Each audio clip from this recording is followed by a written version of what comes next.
Hello everyone, in this session we are going to see about buffers and various types of solutions. Buffers. Buffer is a solution which resists the change in pH of a solution when small amount of acid or base is added. We often encounter the situation in which the addition of acid and bases changes the pH of our solution, and this may lead to problem. For certain processes, a constant or stable pH is important. So at that time we can use buffer. So if a buffer is added in our sample solution, then what the buffer do? They resist the change in pH of a solution even on adding acid or base. But they can resist the change in pH only when small amount of acid or base are added. If the acid or base added is too large, then buffer cannot resist the change in pH. Buffers are made by using a weak acid and its conjugate base, or a weak base and its conjugate acid. There are two types of buffers, acidic buffer and basic buffer. So acidic buffer will be made by using weak acid and its conjugate base. Example is mixture of acetic acid and sodium acetate. Whereas basic buffer is made by using a weak base and its conjugate acid. Example is ammonia and ammonium chloride. Basic buffers are not widely used because of stability problems encountered with most of the available weak bases. Hence, the buffers which are generally used are acidic buffers. Let us see the mechanism of buffer, how they act. So when acid is added, it will react with conjugate base of the buffer to form a weak acid. Suppose in our sample, we are adding a small amount of acid. So at this time the acid, that is H+, it will react with the base part of our buffer. Suppose the base part of our buffer is A-. So added acid will react with A- to form a weak acid. Now when the base is added, it will react with acidic component of a buffer. As we have seen that buffer contains both acidic as well as basic counterparts. So when base is added, it will react with acidic component of the buffer to form water and conjugate base, as you can see in the reaction. Thus, large changes in hydrogen ion concentration, that is pH, will be repressed. That is, changes in pH will not take place. You can see here HCl plus H2O, it will give hydronium ion plus chloride. But now if the phosphate buffer is present in the above solution, then what will happen? The HPO4- part of the buffer will react with hydronium ion and we will get H2PO4- and H2O.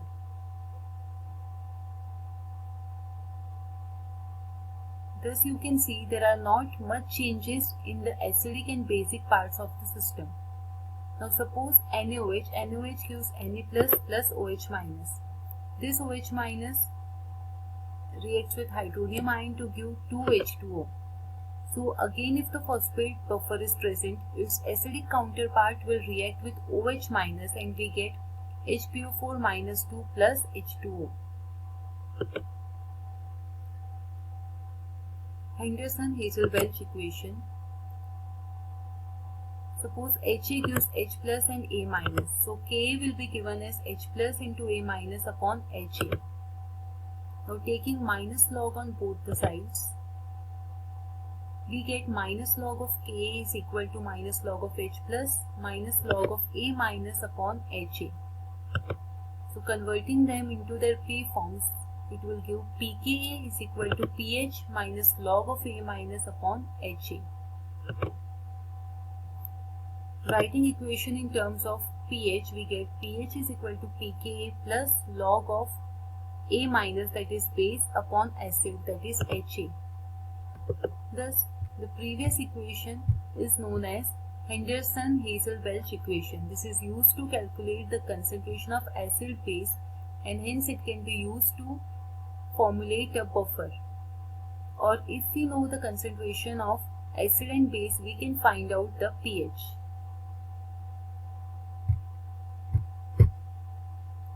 So what are the application of Henderson-Hazelbalch equation?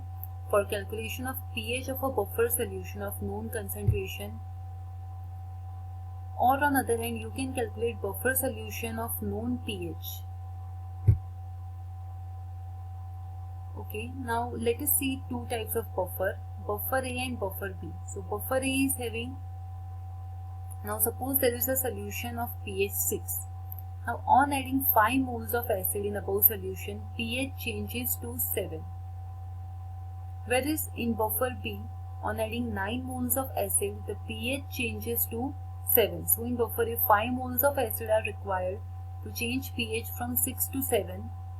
Whereas if buffer B is present, then 9 moles of acid is required to change the pH from 6 to 7.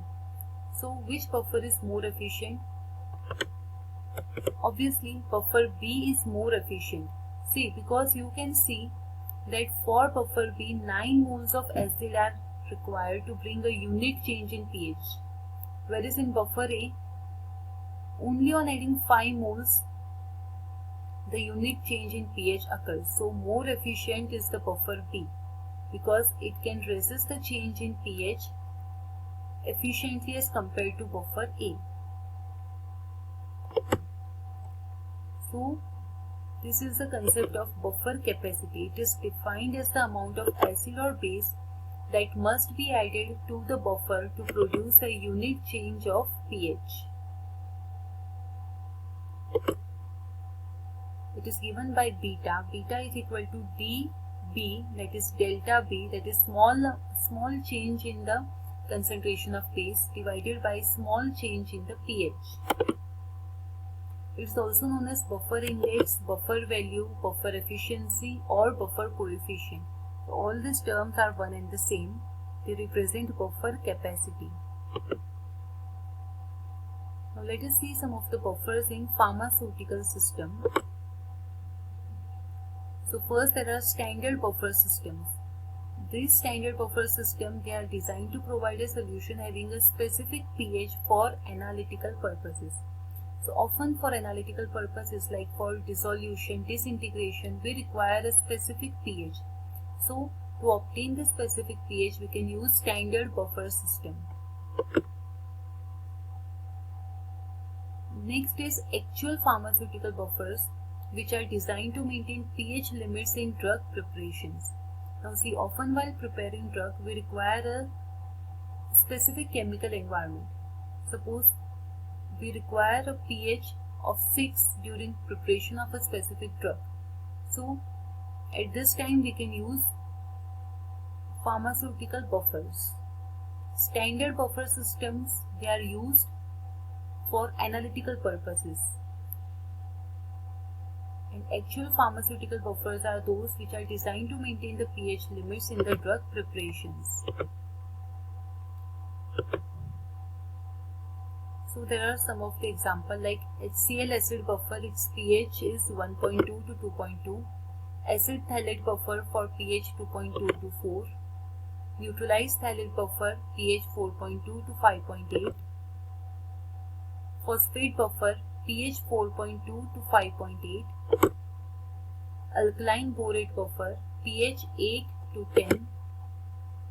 Now phosphate buffer system, it is one of the important buffer system because it is also compatible with our body because it contains dihydrogen and monohydrogen phosphate ions, and these ions are also found in our body. So this buffer is compatible with our body. Also the pKa of dihydrogen phosphate anion is 7.2, which is almost same as that of the pH of our physiological fluids. Our physiological fluids like blood, lacrimal secretion, they also have a pH near about 7.2. Disadvantage is insolubility of phosphate salts of metals like silver, zinc and aluminium.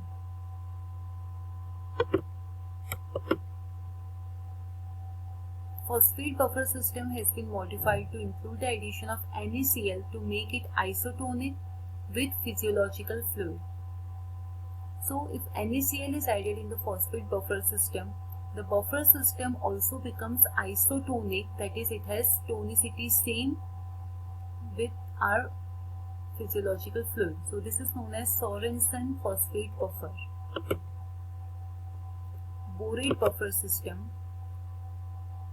It is used in many pharmaceutical preparation containing metals that otherwise precipitate in presence of phosphates. But main disadvantage is borates are toxic, hence not widely used.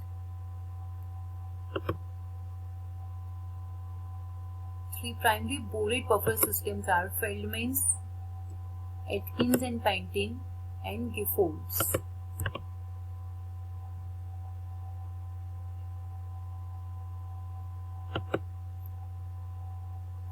So they can be used in solid dosage form to reduce gastric irritation caused by acidic drug, in semi-solid dosage forms like ointment and cream.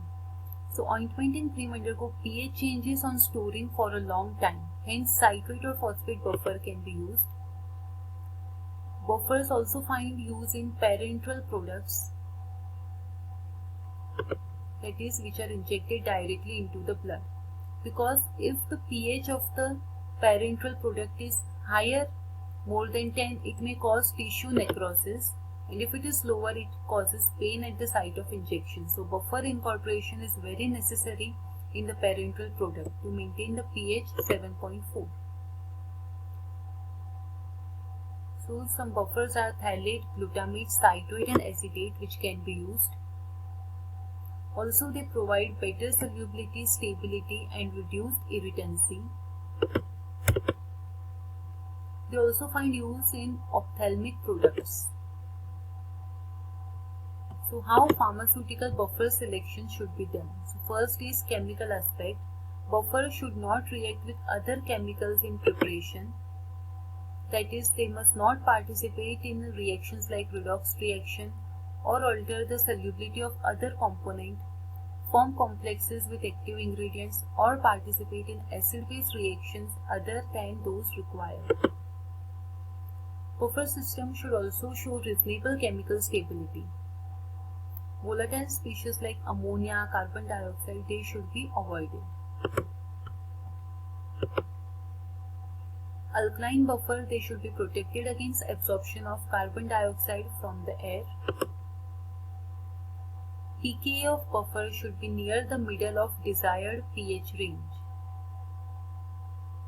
So if we want the desired pH range is 4 to 6, then pKa of the buffer should be somewhere between 5. Also some pharmacological factors are to be considered while selection of the buffer. For example, how the particular product is going to be used, whether it is going to be used as parenteral form or as ophthalmic form, etc.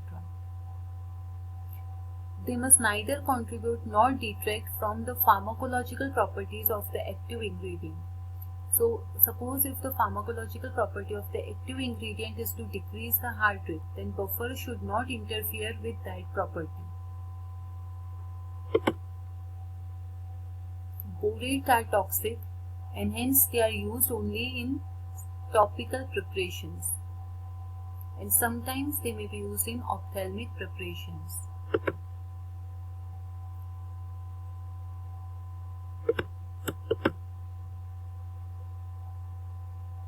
Also, buffer composed of biochemical acids and conjugate bases, they can serve as nutrient media, especially when pH is close to neutrality. Such solutions can be preserved with low concentration of quaternary ammonium antimicrobial agents like benzalkonium chloride 0.002%.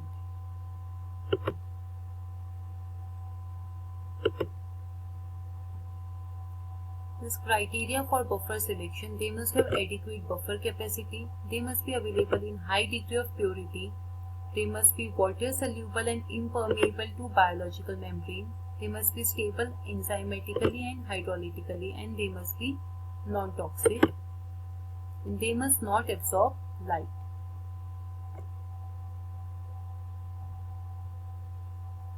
Thank you. This is all for